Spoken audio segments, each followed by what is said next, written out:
पुस्तकस्य तु या विद्या प्रहस्तगतं च धनम कार्यकाले समुत्पन्न नासा कार्य ना धनम।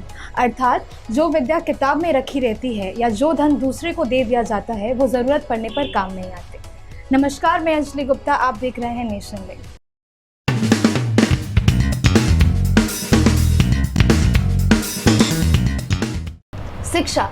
शिक्षा एक ऐसी वस्तु, एक ऐसी चीज़ है जो हमारी ज़िंदगी को संपूर्ण करती है। शिक्षा के माध्यम से हम अपने आप को पूरा कर पाते हैं, हम अपने आप को कुछ बनता हुआ देख पाते हैं। इसी शिक्षा के ऊपर बात करने के लिए आज हम आए हैं शिव पब्लिक स्कूल में। यहाँ पे हम बैठे हैं यहाँ के चेयरमैन शिव कुमार यादव जी के साथ। आइए इनसे बात करते हैं और जानते हैं कि उनकी क्या राय है शिक्षा के ऊपर। पहले तो सर, सबसे पहले आपका बहुत बहुत स्वागत है हमारे चैनल पर। सर, सबसे पहले मैं आपसे ये जानना चाहूँगी कि आपने शिव पब्लिक स्कूल की नींव रखने के लिए क्या सोच के आपने इसका स्थापना करने की सोची थी? देखिए, शिव पब्लिक स्कूल नंगली बिहार बापरोला जो कॉलोनी है, ये बहुत बड़ी कॉलोनी है और यहाँ मिडिल क्लास के फैमिली के लोग रहते हैं। तो हमने ये सोचा कि शिक्षा का यहाँ पर एक विद्यालय खोला जाए ताकि गरीब बच्चों को शिक्षा हम जो ही दे सके। और शिक्षा एक बहुत बड़ी शक्ति है, क्योंकि शिक्षा अगर हम गरीब बच्चों को देते हैं तो एक से नाम मान और मान सम्मान काफ़ी से प्राप्त होता है, मिलता है। और मैंने 2009 में उपचुनाव यहाँ से लड़ा था, तो उससे भी लगा कि भाई काफ़ी लोग जुड़ते हैं इससे। और हम जो विद्यालय चला रहे हैं यहाँ फीस ना बराबर है। आप हमारे बुक भी देख सकते हैं आप, क्योंकि आप लोग तो मीडिया के लोग हैं। आप लोग से कोई छिपने वाली बात नहीं है, क्योंकि हम कम से कम फीस लेते हैं, जो गवर्नमेंट स्कूल से भी ना बराबर पे है। और शिक्षा के मामले में हमारे school Shiv public school English medium school है। और यहाँ जो भी स्टाफ हमारे हैं सारे बहुत बढ़िया पढ़े लिखे, एजुकेट और बीएड और बहुत ही अच्छे मतलब टीचर हैं। और हमारे प्रिंसिपल दिनेश सर हैं, वो भी बहुत पढ़े लिखे हैं।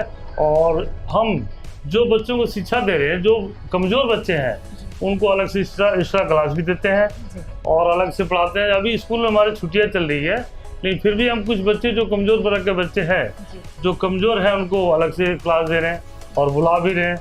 तो यही हमने सोचा कि भाई 2009 में विद्यालय की जो स्थापना करी, हमने नींव रखी इसको कि कमज़ोर गरीब बच्चों को शिक्षा दिया जाए। तो अभी जैसे आपने बताया कि आपने 2009 में इसकी नींव रखी थी, तब से लेके अभी तक कितना आपको लगा है कि आप उसको पूरा कर पाए, जो विजन आप लेके चले थे स्कूल की स्थापना में? नहीं, हमारे स्कूल से बच्चे जो है 80% 90% नंबर लेके जाते हैं। और विद्यालय जो स्कूल में एडमिशन कराते हैं, जैसे हमारा विद्यालय जो है दिल्ली सरकार से 8 तक रिकॉग्नाइज है। और बाकी ऐसे हमने 10 क्लास तक शिक्षा देते थे बच्चों को। इस साल हमने कोविड की वजह से 8 क्लास तक बच्चों को शिक्षा दिया। तो हमारे स्कूल से जो बच्चे निकलते हैं अच्छे नंबर लेके जाते हैं और अच्छा नाम चलता है, क्योंकि हमारा विद्यालय इंग्लिश मीडियम स्कूल है और अच्छे प्राप्त करके जाते हैं बच्चे। स्कूल का नाम भी होता है, बच्चों को भी नाम होता है। तो हमारी जो सोच रही है हमेशा कि हमारे विद्यालय से पढ़े बच्चे और IAS और IPS बने, ताकि हमारे जो स्टाफ है, हमारे स्कूल का नाम हो। तो जैसे आपने अभी कोविड की बात की, तो मैं आपसे ये पूछना चाहूँगी कि पिछले 2 साल में जो कोविड का सिचुएशन रहा, उस टाइम पे आपके स्कूल ने बच्चों के साथ कैसे कोप अप किया? देखिए, ऐसा कि ये तो पहली बार ऐसा मौका मिला था हम लोग को, जो कोविड जो 2 साल हम लोग को, ये पूरा एशिया लेवल की बात है, पूरा देश विदेश की बात है। ये कोविड ने बहुत हरासमेंट किया है और ये परेशान किया है, लेकिन इससे हम लोगों ने घबराए नहीं, क्योंकि सबसे ज़्यादा प्रभाव जो पड़ा है विद्यालय में पड़ा है, शिक्षा पर पड़ा है। आप लोग जानते हैं सही बात। तो हम लोगों ने जो ऑनलाइन क्लास लिया है, उससे हमारे बच्चे ठीक है, बिल्कुल अच्छे नंबर ले गए, कोई खास फर्क नहीं पड़ा है। लेकिन फिर भी हम लोगों ने पूरा ऑनलाइन क्लास लिया है और पूरा कोविड में शिक्षा दिया है, पढ़ाया ढंग से।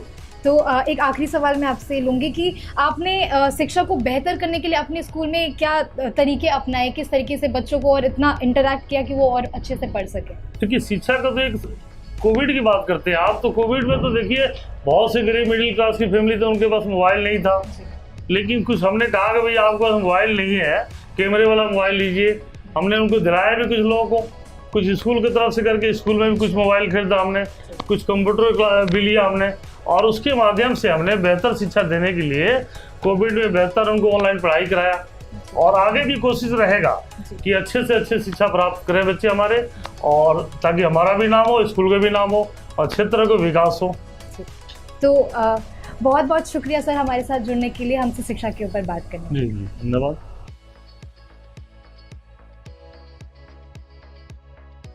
अब हम बात करेंगे शिव पब्लिक स्कूल की vice principal Mrs Alka Maithil से। स्वागत है मैम आपका। मैम आपसे कुछ सवाल लूँगी। सबसे पहले कि आपका एज अ वाइस प्रिंसिपल बच्चों के साथ कैसा इंटरेक्शन रहा है? तो एज अ वाइस प्रिंसिपल बच्चे छोटे बच्चे होते हैं, तो जब भी बच्चे आते हैं उन काफ़ी नॉलेज नहीं होती है, क्योंकि स्टार्टिंग ही उनका बेसिक से ही होता है। तो हम लोग क्लास में टाइम टू टाइम राउंड लेते रहते हैं, या वीक बच्चे जो भी हैं उनको टीचर से गाइडलाइन देते हैं कि आप उन पर अलग से फोकस करिए, जिससे कि वो अच्छे से कवर कर सकें। और टाइम टू टाइम हम पीटीएम भी लेते रहते हैं, जिससे कि बच्चे के साथ साथ हम पेरेंट्स से भी मिलते रहें। अगला सवाल आपसे ये लूँगी कि आपको क्या लगता है कि बच्चे छोटे तो हैं, लेकिन क्या उनको काउंसलिंग की ज़रूरत है, और अगर है तो क्यों? हाँ जी बिल्कुल, छोटे बच्चों को काउंसलिंग की ज़रूरत बहुत ज़्यादा है, क्योंकि अक्सर ये देखा गया है कि बच्चे पेरेंट्स की बात नहीं मानते हैं, नहीं सुनते हैं। तो काफ़ी पेरेंट्स की ये प्रॉब्लम होती है कि हमारे बच्चे हमारी बात नहीं सुनते हैं। तो जो टीचर होती है या स्कूल का कोई भी पर्सन होता है, जब उसको समझाएंगे तो बच्चे सुनते हैं। तो यही चीज़ है कि उनको गाइडलाइंस काउंसलिंग करनी चाहिए और उनका समझाना चाहिए कि वो अच्छे से बात माने। और पीटीएम के साथ साथ हम पेरेंट्स की भी सुनते हैं कि उसमें ये होता है कि जो पेरेंट्स की प्रॉब्लम होती है कि बच्चे उनकी बात नहीं मान रहे हैं, तो उनकी बातों को भी सुना जाता है और उससे रिलेटेड भी बच्चे को समझाया जाता है। तो काउंसलिंग की ज़रूरत बहुत ज़्यादा है बच्चों को। ठीक है। आखिरी सवाल आपसे लूँगी कि क्योंकि आप वाइस प्रिंसिपल हैं, तो आप बच्चों के साथ बहुत ज़्यादा इंटरेक्ट करते होंगे, या उनको जाके देखना, उनसे पूछना, तो आपने ये ज़रूर ध्यान दिया होगा कि बच्चों की ज़रूरतें होती हैं, तो आप उनकी ज़रूरतों का कैसे ख्याल रखते हैं? अब बच्चों को पढ़ाई के साथ साथ एक्टिविटी करानी चाहिए, जैसे कि हम फन एक्टिविटी के साथ में उनका एजुकेशन का ध्यान रखते हैं। स्मार्ट क्लासेस होती हैं, गेमिंग होती हैं, हैप्पीनेस क्लासेस होती है, एंड मेडिटेशन, सारी क्लासेस हमारी होती हैं, जिससे कि खेल खेल के साथ में बच्चों को एजुकेशन का ध्यान रखा जाए और बच्चे को जो एजुकेशन हो वो बोरिंग ना लगे। तो ये सारी चीज़ें हमारे स्कूल फॉलो करता है। बहुत बहुत शुक्रिया आपका हमारे साथ जुड़ने का। धन्यवाद। तो अब हम जुड़ गए हैं शिव पब्लिक स्कूल के प्रिंसिपल मिस्टर दिनेश शर्मा जी से। स्वागत है आपका सर हमारे साथ जुड़ने के लिए। सर मेरा सबसे पहला सवाल आपसे ये रहेगा कि आपने अपने कार्यकाल में क्या अनुभव किया है एजुकेशन को लेके, यहाँ पे स्कूल में पढ़ाने को लेके? जी, मैंने यहाँ पे बहुत सारे चेंजेस किए और बच्चों को एनालाइज करके ये देखा गया कि बच्चों में किस चीज़ की कमी हो रही है, मतलब पढ़ाई स्टडी को लेकर के या फिजिकली उनका मेंटली ग्रोथ को लेकर के। तो ये चीज़ें जैसे टाइमली हमने यूटी टेस्ट वगैरह रखे, बच्चों के फ्रिक्वेंटली पेरेंट्स मीटिंग ली, और उसके बाद उनके मेंटली ग्रोथ के लिए फिर एक्स्ट्रा क्लासेस वगैरह बच्चों के एनालाइज करके प्रोवाइड कराई गई, जिससे कि हमारा रिजल्ट इम्प्रूव हुआ, बच्चों का भी हमें एक पॉजिटिव रिजल्ट मिला। सर अगला सवाल कि कोविड की वजह से एजुकेशन सिस्टम पे क्या प्रभाव पड़ा है? कोविड का एक बहुत बड़ा ही चैलेंज था सभी स्कूल्स के लिए, लेकिन इस चैलेंज को एक्सेप्ट करना एक बहुत बड़ी अपने आप में एक बहुत चुनौतीपूर्ण कार्य था। इस चैलेंज को एक्सेप्ट करने के लिए हमने ऑनलाइन क्लासेस की व्यवस्था की गई, हाइब्रिड मोड भी लगाए गए। तो ऑनलाइन क्लासेस में बच्चों को हमने एक एक करके व्हाट्सएप पे जोड़ा, जूम मीटिंग ले करके पेरेंट्स के साथ इंटरेक्ट किया और फिर बाद में अपनी स्टडी को सुचारू रूप से चलाया। सर कोविड के टाइम पे ऑनलाइन एजुकेशन ही एक माध्यम रह गया था बच्चों तक शिक्षा पहुंचाने के लिए। आपको क्या लगता है कि ऑनलाइन एजुकेशन ही भविष्य है बच्चों के लिए? हाँ, ऑनलाइन एजुकेशन इतना इफेक्टिव तो नहीं रहा छोटे बच्चों के लिए, क्योंकि छोटे बच्चों में काफ़ी ये चीज़ें देखने को मिली कि वो ज़्यादातर अपने गेम वगैरह में इंटरेस्ट क्रिएट करने लगे, फ़ोन के एडिक्शन हो गए। और ऑनलाइन में एक ये भी नेगेटिव पॉइंट था कि इतने सारे बच्चे हमारे नहीं जुड़ पाए, क्योंकि पेरेंट्स इतना अफोर्ड नहीं कर सकते एंड्रॉयड फ़ोन वगैरह के लिए। तो बच्चे एजुकेशन से बहुत पीछे चले गए, उनका मेंटली इतना विकास भी नहीं हुआ, मेंटली और फिजिकली दोनों ही रिटायर्ड हुए उनके विकास में। तो सर जैसे अगला सवाल मैं आपसे ये लूँगी कि किसी भी पेरेंट के लिए स्कूल में बच्चों को भेजना अपने आप में एक बहुत बड़ा चैलेंज इसलिए होता है क्योंकि उनकी सेफ्टी सिक्योरिटी भी एक बहुत बड़ा कंसर्न होती है। तो आप कैसे अश्योर करते हैं पेरेंट्स को कि आपका बच्चा अगर आपके स्कूल में आ रहा है तो बहुत सेफ और सिक्योर है? यस, तो सबसे पहले तो हम सेफ्टी को लेकर के बात करें तो हमने कोविड के सारे प्रोटोकॉल्स को फॉलोअप किया है, जैसे सैनिटाइजिंग करना, मास्क लगाना और सोशल डिस्टेंसिंग का।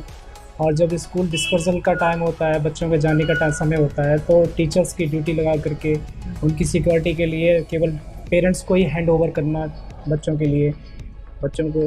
तो ये सब सारी चीज़ें हमने देख करके अपने यहाँ पर सेफ्टी सिक्योरिटी कर रखी है। तो सर जैसे फिजिकल एक्टिविटीज़ के लिए बच्चों के लिए क्या आपने सुविधाएं यहाँ पे लगाई हैं बच्चों के लिए कि हाँ ये फिजिकल एक्टिविटीज़ हैं, आपकी सुविधा ये इसमें आपको दी जा रही है? फिजिकल एक्टिविटीज़ के लिए हमारे आउटडोर गेम्स हैं, और जैसे कि वॉलीबॉल हो गया और ये बैडमिंटन हो गया, इस टाइप की हम एक्टिविटीज़ कराते रहते हैं बच्चों की। और बच्चों को क्रिकेट वगैरह के लिए वो भी प्रमोट किया जाता है, बच्चों को इंस्पायर किया जाता है। ठीक है, ये सब। तो सर जैसे जीके और आर्ट्स एक बहुत ही दिलचस्प सब्जेक्ट होता है बच्चों के लिए, छोटे छोटे बच्चों के लिए आर्ट्स अपने आप में एक बहुत क्रिएटिव सब्जेक्ट होता है। तो आपने किस तरीके से उसको क्रिएटिव बनाने के लिए बुक्स में बच्चों के लिए कैसे ऐसे आइडियाज़ और क्या से तरीके लगाए हैं कि हाँ बच्चे उसमें आकर्षित हों और उसको सीखें? जीके का अपने आप में एक बहुत ही क्रिएटिव सब्जेक्ट है ना, आर्ट्स जीके वगैरह। तो इसको और अच्छा बेहतर बनाने के लिए जैसे कि उसमें पिक्टोरियल ग्राफ वगैरह, पिक्चर्स वगैरह डाल करके उन्हें और इंटरेस्टेड करना, या फिर किसी बच्चों को किसी पुराने मॉन्यूमेंट्स पे ले जा करके उनके बारे में बताना, या उनके जीवन परिचय, महापुरुषों के जीवन परिचय दे करके उनके बारे में बताना। ये सारी चीज़ें हमने ये सोचा है कि ये चीज़ें होनी चाहिए। तो सर जैसे स्कूल्स की बात की जाए तो बोलते हैं कि प्राइवेट स्कूल्स में बहुत ज़्यादा फैसिलिटीज़ होती हैं, बच्चों के लिए हर उसकी सुविधा का ध्यान रखा जाता है। तो आपने क्या फैसिलिटीज़ प्रोवाइड की हैं अपने स्कूल्स में बच्चों को? बच्चों की फिजिकली और मेंटली दोनों की फैसिलिटी को देखते हुए तो सारे गेम्स वगैरह, और मॉर्निंग में पीरियड टाइम पर बच्चों का वार्म अप, एक्सरसाइज वगैरह, ये सारी चीज़ें होती हैं। और गेम्स वगैरह भी उनके प्रॉपर्ली पीरियड्स वगैरह प्रॉपर्ली लगाए जाते हैं, और क्विज़ वगैरह भी इसके इंटरनल चलती रहती हैं फ्रिक्वेंटली। ये सभी ग्रोथ इम्प्रूवमेंट होता है। तो सर क्योंकि ऑनलाइन एजुकेशन सिस्टम आया या पीछे जो बीते साल गए उनमें हमने एक बदलाव देखा है कि मॉरल वैल्यूज़ और एथिक्स में बच्चों के बहुत बदलाव आए। तो आपको क्या लगता है कि ये किस वजह से ऐसा हो रहा है कि बच्चों की जो एथिक्स है, जो डिसिप्लिनरी एक्शंस है, उसमें बदलाव आ रहा है? इस पर आपका क्या कहना है? एथिक्स में काफ़ी बदलाव आया। एक तो ऑनलाइन एजुकेशन में वो बच्चों के एटिकेट्स और मैनर्स नहीं मेंटेन हो पाए बच्चों के, और बच्चों को ये भी नहीं पता। स्कूलिंग में बहुत सारे बच्चों ने तो स्टार्टिंग ही फर्स्ट या सेकंड से की एज के अकॉर्डिंग, जो एनईपी जो हमारी एजुकेशन सिस्टम है उसके अकॉर्डिंग जी। तो इन बच्चों में इस टाइप के बहुत सारे ट्रेडिशन भी हैं जी। तो सर आपने एनईपी की बात की, एक आखिरी सवाल आपसे लूँगी कि जो एनईपी में स्कूल बैग पॉलिसी आया है उसके ऊपर आपका क्या कहना है, उस पर आपकी क्या राय है? स्कूल बैग पॉलिसी में एक्चुअली क्या है कि इनका 5+3+3+4 इस टाइप की एनईपी है। इसमें स्कूल बर्डन बच्चों के लिए पहले बर्डन ज़्यादा हुआ करता था जी। इस बर्डन को कम करते हुए तो बच्चों में एक्टिविटीज़ के थ्रू उन बच्चों को स्टडी कराना जी, ये सब एनईपी में है। तो आपका बहुत बहुत शुक्रिया सर हमारे साथ जुड़ने के लिए। तो नेशन लाइव की इस ड्राइव नो योर स्कूल को हम आगे बढ़ाते हुए आपको और स्कूल्स तक लेके जाएंगे, आपको और सही इन्फॉर्मेशन आप तक पहुंचाएंगे। ऐसी और तमाम स्कूल्स की सही जानकारी जानने के लिए देखते रहिए नेशन लाइव। धन्यवाद।